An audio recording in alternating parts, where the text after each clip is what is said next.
Welcome to the first audio podcast of this venture of mine. I am artist Careese.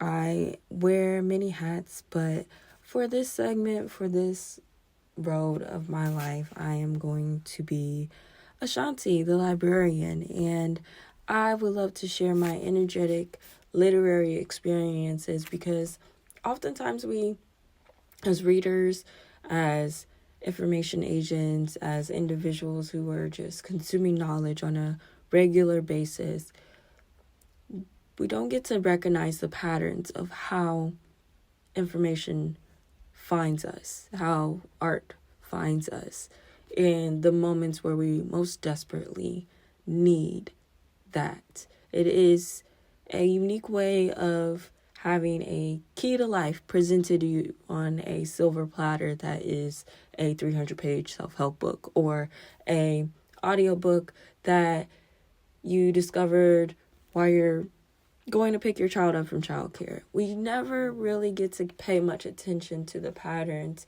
unless they are becoming so overwhelmingly hard to digest, for lack of better words, that we're presented with them and have to address them in some way, some format. So we shift, we change, or we mold into the next phase, the next person we become, because we're an ever-evolving group of entities, humans, artificial intelligence, all the above. So I want to take this podcast opportunity and open the door to sharing segments of literary works that I find energetically. They come to me, they land in my lap.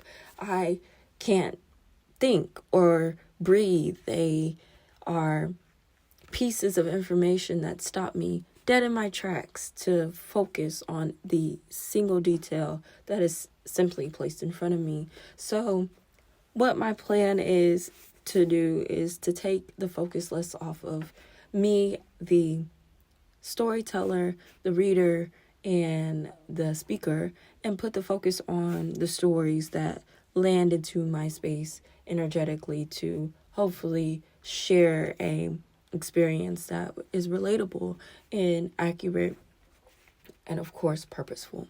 So if you caught that, the acronym for what I just said is RAP. And rap music has always had so much value to me for the sense that I started off hating it. I did not like rap music. It was very dark. It was very challenging. I, found my lane with Kanye West and Jay-Z, Nicki Minaj, some of the greats who really deep dived into the science of rap music and maximized the potential of its evolution. So I use that acronym as a reminder that my relationship with rap has evolved because of the relevance, the accurate experiences I have with the artist, and the moments we share when they may be millions of miles from me, or they may be, my second cousin twice removed. Who knows?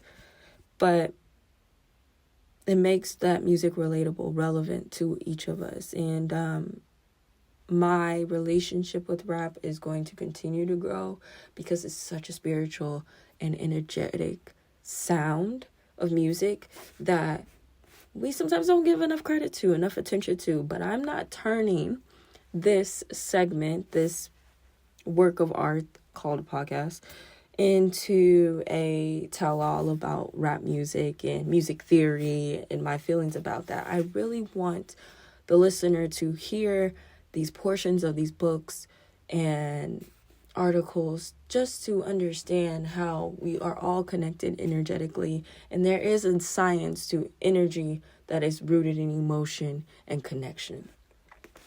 So I don't have a clear game plan. Let me be very open and honest, but I know I've been led to share certain pieces of books for 15 minutes, and you can listen to this on the way to work. You can hear it. But sometimes we don't need the whole project to remind us of the direction that we're headed towards, or we're going on, or the journey that we're leading, following, or trying to join. Sometimes we need just that piece of information, the 10 to 15 pages of the book, and someone to speak it poetically to remind us, to encourage us, empower us to continue on the journey, or maybe reroute so we can be on the track that is best for us. So I'm going to read from The Creative Act, A Way of Being by Rubin. I'm going to start reading on page 191, and for easy listening, I am going to only read 10 minutes of the story. So once I get started, that's the only amount of time that I'll read from the story. And my hope is that this piece of information is valuable not only to myself to revisit, but anybody who may find themselves wondering about completion. And that's the chapter I'm starting to get into. So on page 191, you're going to hear the pages turning. You're going to hear life happening, because reading doesn't always happen in isolation, cozy nook spaces. Sometimes reading and listening to a storyteller is going to happen in our most vulnerable stages.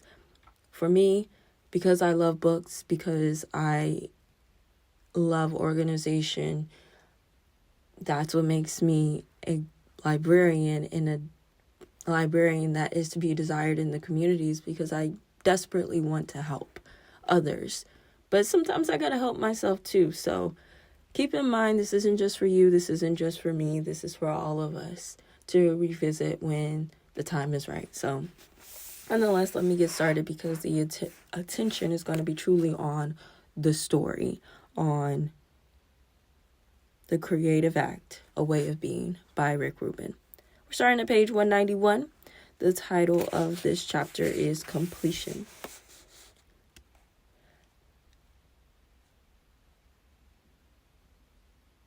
As the work improves through the craft phase, you'll come to the point where all of the options available to you have been explored sufficiently. The seed is achieved in its full expression, and you pruned it to your satisfaction. Nothing is left to add or take away. The work's essence rings clear. There's a sense of fulfillment in these moments. From here, we advance into the final movement of the creative process. In the completion phase, we leave behind discovery and building with a beautiful volume of material crafted before us. The final form is refined to be released into the world. The finishing touches and fine-tuning are different for every project.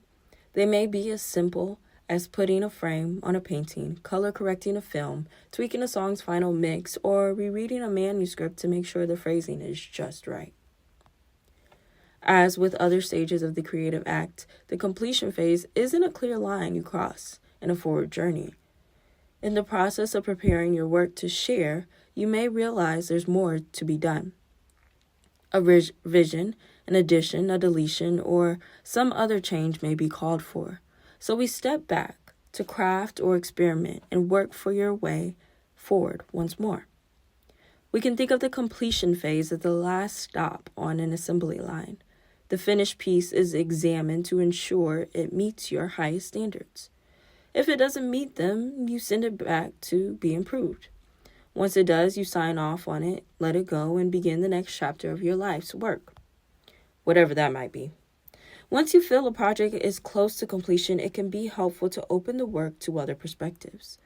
The primary aim is not to receive notes or opinions. This is your work, your expression. You are the only audience that matters. The intention is for you to experience the work anew. When playing music for someone else, we hear it differently than when we listen to it ourselves. It's as if borrowing a second set of ears. We're not necessarily looking for an outside perspective. We are more interested in finding our own. If we write an essay and give it to a friend before even hearing their perspective, our relation to the work changes. give it to a mentor, and our perspective shifts in a different way. We integrate ourselves when we offer our work up to others. We ask the questions we didn't ask ourselves and when we were making it. Sharing it in this limited capacity brings our underlying doubts to light. If someone chooses to share feedback, listen to understand the person, not the work. People will tell you more about themselves than about the art when giving feedback. We each see a unique world. Occasionally, a comment will strike home. It will resonate with something we feel, either in our awareness or just behind it. And we may discover room for improvement. Other times, a judgment will hit a nerve and we find ourselves defending the work or losing faith. In these moments, it may be helpful to step away, reset, and return to a neutral mind. Criticism allows us to engage with our work in a new way. We may agree or we may double down on our original instincts. Sometimes the challenge allows us to focus on an aspect of the work and realize it's more important than we previously thought. In the process, we access deeper wells of understanding into the work and ourselves. As you collect feedback, the solutions offered may not always seem helpful. Before discarding them, take a moment to see if they're pointing to an underlying problem you hadn't noticed. For example, if there's a suggestion to remove the bridge of a song, you might interpret that as it's worth re-examining the bridge, and then set about looking at it in the context of the entire piece. If you truly created an innovative work, it's likely to alienate as many people as it attracts. The best art divides the audience. If everyone likes it, probably haven't gone far enough. Amen to that one. In the end, you are the only one who has to love it. This work is for you. Now I will add, side note, as I interrupt the reading, that sometimes I will give my little feedback because once I said this is an energetic experience in order to help us organize the emotional human energy or the human emotional energy in ourselves that can create better communication between completely different individuals. Sometimes we just got to provide our own feedback in small reverb, what's the word I'm looking for?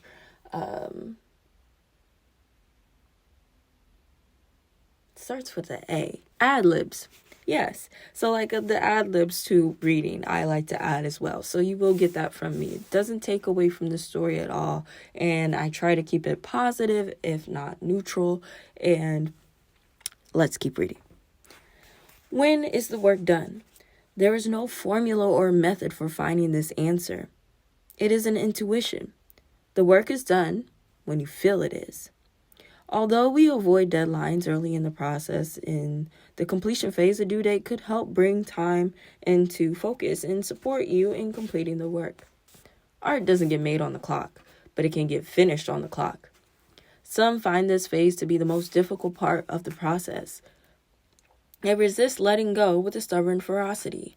Up until this point, the clay is still soft. Everything can change. Once fixed, we lose control. This fear of permanence is common beyond art. It is known as commitment phobia. Whoa. When the last chapter is about to end, we may create excuses to put off the completion of the work. That happens in reading too. It can be a sudden loss of faith in the project, deciding it's no longer good enough.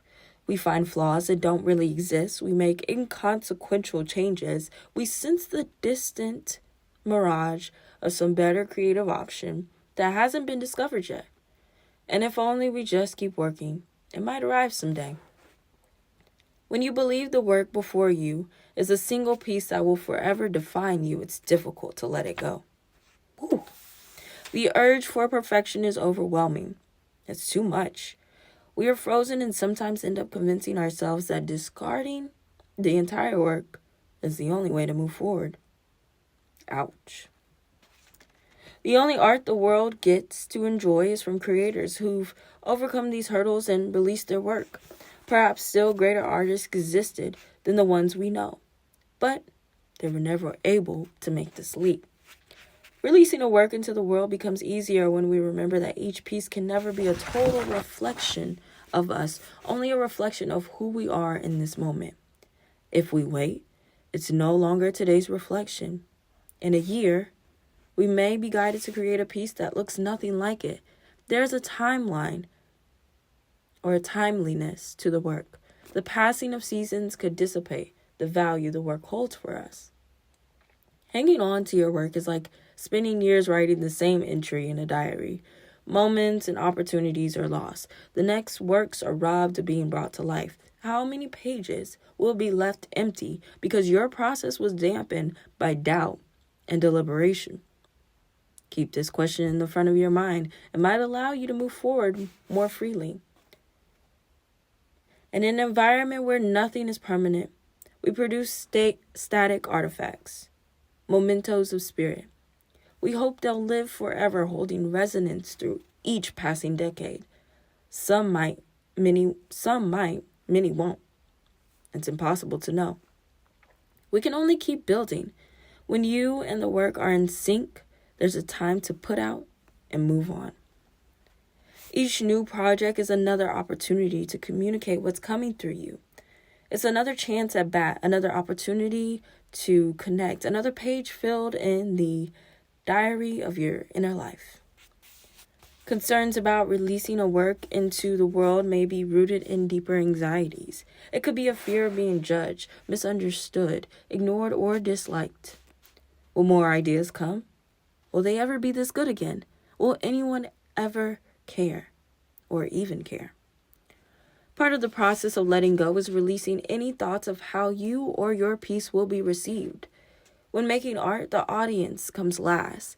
Let's not consider how a piece will be received or our release strategy until the work is finished and we love it. This is different from a work being perfect. We can engage with any of the works we've been a part of and recognize things work with them. Maybe we didn't in the moment we finished them, but looking back, we often do. There are forever changes to be made. There is no right version. Every work of art is simply an iteration. Ironically, I'm a robotics coach in my school, or robotics volunteer, and we just went over the vocabulary of iteration. I'm going to finish this chapter. I'm going over the 10-minute mark, but let's hang on for one more page. One of the greatest rewards of making art is our ability to share it. Even if there is no audience to receive it, we build the muscle of making something and putting it out into the world. Finishing our work is a good habit to develop and boost confidence.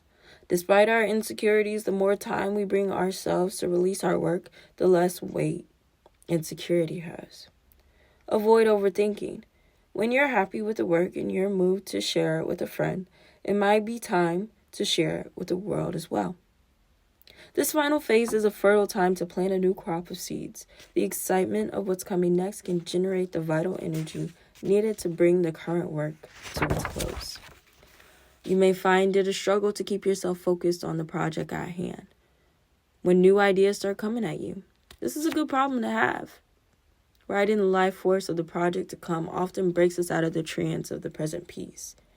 We can't wait to finish because there's another idea calling that lights us up. That is the end of the completion chapter. And wow, once again, the energy that comes from reading when we invest in our time to be literate and build our skills of deciphering information on pages. It can be a magical experience, but you have to open the door up to that. You can find the exact book you need in a library and with a collection of 10,000 plus materials because you're following your heart and energy is guiding you to where you need to go. And that's my experience here on earth that I think I should be sharing with people beyond me because, like I said, I'm an artist at the beginning. And although I never really knew what life on a podcast would be like, I know that in this moment, literature can bring us together in this time of our current evolution. Maybe the pause of evolution for some of us. Maybe it feels like stagnation to many of us. Maybe we all feel like we're on a decline right into the depths of an unspoken place. But the truth is, we can envision a perspective that is most appropriate for us to tread on. And it starts with feeling our senses and what we bring into our worlds. So I hope you enjoyed this 10 minutes of reading. It has been quite great for me. And as my skin feels like it's about to buzz right off my body because of the excitement of sharing such work of art alongside a chapter from The Creative Act, A Way of Being by Rubin, I think today will be a good day for us all. It's our choice, and let's make the best one. Bye.